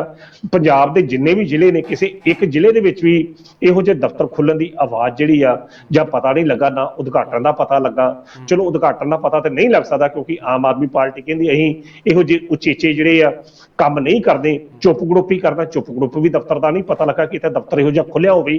ਤੇ ਵੱਡੀ ਗੱਲ, ਮੁੱਖ ਮੰਤਰੀ ਸਾਹਿਬ ਨੇ ਵੀ ਇੱਕ ਵਾਰੀ ਵੀ ਇਹ ਗੱਲ ਜਿਹੜੀ ਨਹੀਂ ਦਰਾਈ ਕਿ ਅਸੀਂ ਉਸ ਕੈਂਪਾਂ ਨੂੰ ਖੋਲਣ ਵਾਸਤੇ ਯਤਨਸ਼ੀਲ ਹਾਂ ਜਾਂ ਸਾਡੀਆਂ ਯੋਜਨਾਵਾਂ ਤਿਆਰ ਨੇ। ਬੜੀ ਹੈਰਾਨਗੀ ਦੀ ਗੱਲ ਆ, ਇੱਕ ਵਾਰੀ ਐਲਾਨ ਹੋਇਆ, ਕੰਮ ਖਤਮ ਹੋ ਗਿਆ। ਅੱਜ ਇਹ ਜਿਹੜੀਆਂ ਚਰਚਾਵਾਂ ਦੂਜੇ ਪਾਸੇ ਜਿਹੜੀਆਂ ਖਬਰਾਂ ਨਸ਼ਰ ਹੋ ਰਹੀਆਂ ਨੇ, ਉਹਦੇ ਵਿਚਕਾਰ ਪਤਾ ਲੱਗਾ ਕਿ ਜਿੰਨੇ ਵੀ ਕੈਬਨਿਟ ਮੰਤਰੀ ਨੇ ਸਾਰਿਆਂ ਨੂੰ ਜ਼ਿਲ੍ਹੇ ਜਿਹੜੇ ਅਲਾਟ ਕਰ ਦਿੱਤੇ ਗਏ ਆ, ਉਹਨਾਂ ਜ਼ਿਲ੍ਹਿਆਂ 'ਚ ਵਿਕਾਸ ਕਾਰਜ, ਸਰਕਾਰ ਦੇ ਪ੍ਰੋਜੈਕਟ ਜਿਹੜੇ ਚੱਲ ਰਹੇ ਆ, ਨਵੇਂ ਪ੍ਰੋਜੈਕਟ ਨੇ, ਉਹਨਾਂ ਦੀ ਉਹ ਦੇਖ ਰੇਖ ਕਰਨਗੇ। ਪਰ ਉਹਨਾਂ ਨੇ ਆਪਣਾ ਜਿਹੜਾ ਗ੍ਰਹਿ ਜ਼ਿਲ੍ਹਾ ਆ ਉਹ ਕਿਸੇ ਮੰਤਰੀ ਨੂੰ ਨਹੀਂ ਦਿੱਤਾ, ਸ਼ਾਇਦ ਮੁੱਖ ਮੰਤਰੀ ਸਾਹਿਬ ਦੇ ਉਹ ਆਪਣੇ ਅਧੀਨ ਹੋਵੇਗਾ। ਹੁਣ ਇਸ ਚੀਜ਼ ਦੀ ਕੋਈ ਸਮਝ ਜਿਹੜੀ ਆ ਨਹੀਂ ਆ ਰਹੀ ਕਿ ਇਹ ਚੀਜ਼ ਦਾ ਜਿਹੜਾ ਮਨੋਰਥ, ਮੇਨ ਮਨੋਰਥ ਕੀ ਆ, ਮੁੱਖ ਮਨੋਰਥ ਕੀ ਆ, ਕਿਉਂ ਇਸ ਤਰੀਕੇ ਦਾ ਗੱਲ ਕੀਤਾ ਗਿਆ। ਸਰਕਾਰ ਇਸ ਸੰਬੰਧੀ ਇਹ ਤਰਕ ਦੇ ਸਕਦੀ ਹੈ ਕਿ ਜਿੰਨੀਆਂ ਵੀ ਯੋਜਨਾਵਾਂ ਹੋਣਗੀਆਂ, ਜਿੰਨੇ ਵੀ ਵਿਕਾਸ ਕਾਰਜ ਹੋਣਗੇ, ਉਹ ਮੰਤਰੀਆਂ ਦੀ ਦੇਖ ਰੇਖ ਹੇਠ ਹੋਣਗੇ। ਸਰਕਾਰ ਦਾ ਇਹ ਤਰਕ ਹੋ ਸਕਦਾ। ਪਰ ਕੀ ਜਿਹੜੇ ਇੱਕ ਇੱਕ ਮੰਤਰੀ ਇੱਕ ਇੱਕ ਜ਼ਿਲ੍ਹੇ ਜਾਂ ਦੋ ਦੋ ਜ਼ਿਲ੍ਹੇ ਦੇ ਜਿਹੜੇ ਰਿਸਪੌਂਸੀਬਲ ਜਿਹੜੇ ਨਿਰਧਾਰਿਤ ਕੀਤੇ ਗਏ ਨੇ, ਕੀ ਇਹਦੇ ਨਾਲ ਫਿਰ ਉਹਨਾਂ ਮੰਤਰੀਆਂ ਦੇ ਜਿਹੜੇ ਖਾਸਮ ਖਾਸ ਹੋਣਗੇ ਕੀ ਉਹ ਠੀਕ ਤਰੀਕੇ ਨਾਲ ਕੰਮ ਹੋਣ ਦੇਣਗੇ? ਜੇ ਇਸ ਸਰਕਾਰ ਦਾ ਇੱਕ ਐਮਐਲਏ ਆਪਣੇ ਅਧੀਨ ਆਪਣੇ ਬੰਦਿਆਂ ਨੂੰ ਵੱਖ-ਵੱਖ ਮਹਿਕਮਿਆਂ ਦੇ ਇੰਚਾਰਜ ਨਿਯੁਕਤ ਕਰ ਸਕਦਾ, ਤੇ ਫਿਰ ਇੱਕ ਇੱਕ ਜ਼ਿਲ੍ਹੇ ਦੇ ਨਿਰਧਾਰਿਤ ਕੀਤੇ ਇੰਚਾਰਜ ਜਿਹੜੇ ਮੰਤਰੀ ਹੋਣਗੇ ਕੀ ਉਹਨਾਂ ਜ਼ਿਲ੍ਹਿਆਂ ਦੇ ਬਤੌਰ ਆਪਣੇ ਆਪ ਨੂੰ ਮੁੱਖ ਮੰਤਰੀ ਦੀ ਫੀਲਿੰਗ ਨਾ ਲੈਣਗੇ? ਕੀ ਆਪਣੇ ਪੱਧਰ ਤੇ ਉਹ ਥੱਲੀਆਂ ਤਹਿਸੀਲਾਂ ਦੇ ਵਿੱਚ ਆਪਣੇ ਲੱਲੇ ਖਾਕਿਆਂ ਨੂੰ ਗਾਂ ਨਿਯੁਕਤ ਨਹੀਂ ਕਰਨਗੇ ਕਿ ਹਾਂ ਵੀ ਕਾਕਾ ਤੂੰ ਉਸ ਤਹਿਸੀਲ ਦਾ ਕੰਮ ਦੇਖਣਾ, ਤੂੰ ਉੱਥੋਂ ਦੀ ਰਿਪੋਰਟ ਲਿਆ ਕੇ ਦੇਣੀ ਆ, ਉੱਥੇ ਕੀ ਕੰਮ ਹੋ ਰਿਹਾ? ਫਿਰ ਇਹੋ ਜਿਹੀ ਇੱਕ ਜਿਹੜੀ ਪ੍ਰਣਾਲੀ ਚੱਲੂਗੀ, ਅਜਿਹੀ ਇੱਕ ਪਿਰਤ ਚੱਲੂਗੀ ਕਿ ਫਿਰ ਉਹ ਉਸੇ ਤਰੀਕੇ ਨਾਲ ਲੁੱਟਮਾਰ ਨਹੀਂ ਕਰਨਗੇ ਜਿਸ ਤਰੀਕੇ ਨਾਲ ਬੀਤੇ ਦੌਰ 'ਚ ਰਵਾਇਤੀ ਪਾਰਟੀਆਂ ਦੇ ਹਾਰੇ ਹੋਏ ਹਲਕਾ ਇੰਚਾਰਜ ਕਰਦੇ ਰਹੇ ਆ, ਜਿੱਤੇ ਹੋਏ ਵਿਧਾਇਕ ਕਰਦੇ ਰਹੇ ਆ। ਕਿ ਇੱਕ ਵਿਧਾਇਕ ਕਿਸੇ ਹਲਕੇ ਦਾ ਹੈਗਾ, ਦੋ ਬੰਦੇ ਉਹਨੇ ਕਿਸੇ ਹਸਪਤਾਲ ਤੇ ਲਾਏ ਆ, ਦੋ ਕਿਤੇ ਲਾਏ ਆ। ਸੋ ਕਹਿਣ ਦਾ ਅਰਥ ਆ ਕਿ ਸਰਕਾਰ ਦੀ ਜਿਹੜੀ ਇਹ ਨੀਤੀ ਹੈ ਇਹ ਸਪਸ਼ਟ ਨਹੀਂ ਪਤਾ ਲੱਗ ਰਿਹਾ ਕਿ ਸਰਕਾਰ ਦਾ ਇਸ ਪਿੱਛੇ ਮਨੋਰਥ ਕੀ ਆ। ਠੀਕ ਹੈ, ਇੰਚਾਰਜ ਤੁਸੀਂ ਲਾ ਦਿੱਤੇ ਆ, ਪਰ ਅਸਲ ਦੇ ਵਿੱਚ ਜੋ ਮੈਨੂੰ ਲੱਗਦਾ ਸਰਕਾਰ ਜਿਹੜੀ ਇਸ ਦੇ ਪਿੱਛੇ ਜਿਹੜੀਆਂ 2022 ਮਾਫ ਕਰਦਾ 24 ਦੀਆਂ ਜਿਹੜੀਆਂ ਚੋਣਾਂ ਆਉਣੀਆਂ ਨੇ, ਉਹ ਇੱਕ ਕਿਸਮ ਦੀ ਜਿਹੜੀ ਇੱਕ ਤਿਆਰੀ ਹੋ ਸਕਦੀ ਆ ਕਿ ਗੁਪਤ ਤਰੀਕੇ ਨਾਲ ਲੋਕਾਂ ਦੇ ਅੰਦਰ ਜਿਹੜਾ ਆਮ ਆਦਮੀ ਪਾਰਟੀ ਪਤਾ ਲੱਗੂਗਾ ਕਿ ਜਿਵੇਂ ਆਪਣੇ ਹਲਕੇ ਉਹਨਾਂ ਦੇ ਜਿਵੇਂ ਮੰਨ ਲਓ ਕੋਈ ਪਟਿਆਲੇ ਤੋਂ ਕੋਈ ਮੰਤਰੀ ਆ, ਜਿਵੇਂ ਚੇਤਨ ਜੌੜ ਮਾਜਰਾ ਜੀ ਨੇ ਆਪਣੇ ਸਮਾਣੇ ਤੋਂ ਹਲਕੇ, ਉਹਨਾਂ ਦੀ ਡਿਊਟੀ ਕਿਤੇ ਹੋਰ ਜੇ ਲਗਾ ਦਿੱਤੀ ਜਾਂਦੀ ਹੈ ਜਿਵੇਂ ਪਟਿਆਲੇ ਦੇ ਕਿਸੇ ਹੋਰ ਹਲਕੇ 'ਚ, ਫਿਰ ਉਹਨਾਂ ਨੂੰ ਮਿਲਣ ਵਾਲੇ ਲੋਕਾਂ ਨੂੰ ਕਿਵੇਂ ਪਤਾ ਲੱਗਿਆ ਕਰੂਗਾ ਕਿ ਚੇਤਨ ਜੌੜ ਮਾਜਰਾ ਅੱਜ ਬੈਠੇ ਕਿੱਥੇ ਆ, ਅੱਜ ਸਮਾਣੇ ਬੈਠੇ ਆ, ਅੱਜ ਚੰਡੀਗੜ੍ਹ ਬੈਠੇ ਆ, ਜਾਂ ਕਿਸੇ ਹੋਰ ਜ਼ਿਲ੍ਹੇ ਦੇ ਵਿੱਚ ਘੁੰਮਦੇ ਫਿਰਦੇ ਆ? ਇਹ ਦਿੱਕਤਾਂ ਵੀ ਹੋ ਸਕਦੀਆਂ ਜਿੱਥੇ ਪ੍ਰੋਬਲਮਸ ਨੇ, ਜਿੱਥੇ ਲੋਕਾਂ ਦੀ ਪ੍ਰੋਬਲਮ ਸੋਲਵ ਕਰਨ ਦੀ ਗੱਲ ਆ, ਉੱਥੇ ਦਿੱਕਤਾਂ ਵੀ ਥੋੜ੍ਹੀਆਂ ਹੋ ਸਕਦੀਆਂ ਨੇ। ਮੈਂ ਤਾਂ ਕਹਿੰਦਾ ਕਿ ਦਿੱਕਤਾਂ ਤਾਂ ਜ਼ਰੂਰ ਹੋਣਗੀਆਂ। ਇਹ ਫਿਰ ਜਿਹੜੇ ਵਿਧਾਇਕ ਨੇ ਉਹਨਾਂ ਨੂੰ ਵੀ ਤਾਂ ਸਰਕਾਰ ਨੇ ਆਰੀ ਲਾਉਣਾ ਨਾ। ਇਹ ਵਿਧਾਇਕਾਂ ਨੂੰ ਆਰੇ ਲਾਉਣ ਦਾ ਕੰਮ ਵਿਧਾਇਕ ਆਪਣੇ ਪੱਧਰ ਤੇ ਕਹਿਣਗੇ ਕਿ ਅੱਜ ਮੰਤਰੀ ਸਾਹਿਬ ਇੰਨੀ ਤਰੀਕ ਨੂੰ ਬਹਿਣਾ ਬਟਾਲੇ ਹਲਕੇ ਦੇ, ਜਾਂ ਪਟਿਆਲੇ ਦੇ ਜਿਹੜਾ ਕੋਈ ਸਮਾਣਾ ਜ਼ਿਲ੍ਹਾ ਜਾਂ ਉਸ ਤਹਿਸੀਲ ਦੇ ਜਿਹੜੇ ਬੰਦੇ ਨੇ ਅੱਜ ਇਸ ਤਰੀਕ ਨੂੰ ਮੰਤਰੀ ਸਾਹਿਬ ਨੂੰ ਮਿਲ ਸਕਦੇ ਆ। ਸੋ ਸਰਕਾਰ ਦੀ ਇਹ ਗੱਲ ਨੀਤੀ ਹੋ ਸਕਦੀ, ਪਰ ਮੈਨੂੰ ਜੋ ਆਪਣੇ ਸੁਖਵਿੰਦਰ ਜੀ ਲੱਗਦਾ ਉਹ ਇਹ ਆ ਕਿ ਇਹ ਸਾਰਿਆਂ ਦਾ ਮਨੋਰਥ 2024 ਤੱਕ ਜਿਹੜੀ ਆਉਣ ਵਾਲੀਆਂ ਚੋਣਾਂ ਨੇ, ਲੋਕ ਸਭਾ ਦੀਆਂ ਚੋਣਾਂ, ਉਸ ਦੀ ਤਿਆਰੀ ਦੇ ਪ੍ਰਸੰਗ ਦੇ ਵਿੱਚ ਵੇਖਿਆ ਜਾ ਸਕਦਾ, ਤਾਂ ਜੋ ਲੋਕਾਂ ਦੇ ਵਿੱਚ ਆਮ ਆਦਮੀ ਪਾਰਟੀ ਦੇ ਪ੍ਰਤੀ ਜੇ ਕੋਈ ਗੁੱਸਾ ਹੈਗਾ ਉਸ ਨੂੰ ਦੂਰ ਕੀਤਾ ਜਾਵੇ, ਉਸ ਦਾ ਪਤਾ ਲਗਾਇਆ ਜਾਵੇ, ਜਾਂ ਲੋਕ ਜਿਹੜੇ ਨੇ ਟੁੱਟ ਰਹੇ ਨੇ ਉਹਨਾਂ ਨੂੰ ਜੋੜਿਆ ਲਾਇਆ ਜਾਵੇ, ਜਾਂ ਦੂਜੇ ਪਾਸੇ ਜਿਹੜੀਆਂ ਵਿਰੋਧੀ ਪਾਰਟੀਆਂ ਨੇ ਉਹਨਾਂ ਦੇ ਵਿਧਾਇਕਾਂ ਨੂੰ ਜਾਂ ਮਾਫ ਕਰਦਾ ਉਹਨਾਂ ਦੇ ਵਿਅਕਤੀਆਂ ਨੂੰ ਤੋੜ ਕੇ, ਸਮਰਥਕਾਂ ਨੂੰ ਤੋੜ ਕੇ ਆਪਸ ਦੇ ਵਿੱਚ ਸ਼ਾਮਲ ਕੀਤਾ ਜਾਵੇ। ਅਸਲ ਦੇ ਵਿੱਚ ਇਹ ਜਿਹੜੇ ਇੰਚਾਰਜ ਜਿਹੜੇ ਲਾਏ ਜਾਂਦੇ ਨੇ ਜਾਂ ਲੱਗਦੇ ਰਹੇ ਨੇ ਬੀਤੇ ਦੌਰ 'ਚ, ਉਹਨਾਂ ਦਾ ਕੰਮ ਮੇਨ ਇਹੋ ਹੀ ਹੁੰਦਾ ਰਿਹਾ, ਤੇ ਸ਼ਾਇਦ ਹੁਣ ਆਮ ਆਦਮੀ ਪਾਰਟੀ ਵੀ ਇਹਨਾਂ ਲੀਹਾਂ ਤੇ ਹੀ ਚੱਲ ਪਈ ਆ। ਬਾਕੀ ਕਹਿਣ ਨੂੰ ਤਾਂ ਇਹੋ ਗੱਲ ਕਹੀ ਜਾ ਸਕਦੀ ਹੈ। ਤੁਹਾਨੂੰ ਇਹ ਵੀ ਯਾਦ ਹੋਣਾ ਜਦੋਂ ਨਵਜੋਤ ਸਿੱਧੂ ਪ੍ਰਧਾਨ ਬਣੇ ਸੀ ਤਾਂ ਉਦੋਂ ਉਹਨਾਂ ਨੇ ਵੀ ਇਹ ਜਿਹੜਾ ਕਾਂਗਰਸ ਭਵਨ ਹੀ ਪੰਜਾਬ ਦੇ ਸਾਰੇ ਮੰਤਰੀਆਂ ਦੀ ਜਿਹੜੀ ਡਿਊਟੀ ਲਾਈ ਸੀ ਕਿ 2-2 ਘੰਟੇ ਤੁਸੀਂ ਆਣ ਕੇ ਬੈਠਣਾ ਤੇ ਲੋਕਾਂ ਦੀਆਂ ਸਮੱਸਿਆਵਾਂ ਸੁਣਨੀਆਂ ਨੇ। ਚਲੋ ਉੱਥੇ ਕੋਈ ਨਹੀਂ ਬੈਠਾ, ਉਹ ਕੰਮ ਹੀ ਖਤਮ ਹੋ ਗਿਆ। ਉਸ ਤੋਂ ਬਾਅਦ ਹੁਣ ਇਹ ਸਰਕਾਰ ਆਈ ਆ, ਇਹਨਾਂ ਨੇ ਮੰਤਰੀਆਂ ਨੂੰ ਜ਼ਿਲ੍ਹੇ ਅਲਾਟ ਕਰ ਦਿੱਤੇ ਆ ਕਿ ਇਹ ਮੰਤਰੀ ਉੱਥੇ ਕੰਮ ਕਰਨਗੇ। ਹੁਣ ਇਹ ਵੇਖਣਾ ਹੋਵੇਗਾ ਕਿ ਇਹ ਮੰਤਰੀ ਚੰਡੀਗੜ੍ਹ ਵਿਖੇ ਬੈਠ ਕੇ ਉਹਨਾਂ ਜ਼ਿਲ੍ਹਿਆਂ ਦਾ ਕੰਮਕਾਜ ਵੇਖਦੇ ਆ ਜਾਂ ਉਸ ਜ਼ਿਲ੍ਹੇ ਦੇ ਹੈੱਡਕੁਆਟਰ ਤੇ ਆਣ ਕੇ ਲੋਕਾਂ ਦੀਆਂ ਗੱਲਾਂ ਸੁਣਦੇ ਆ।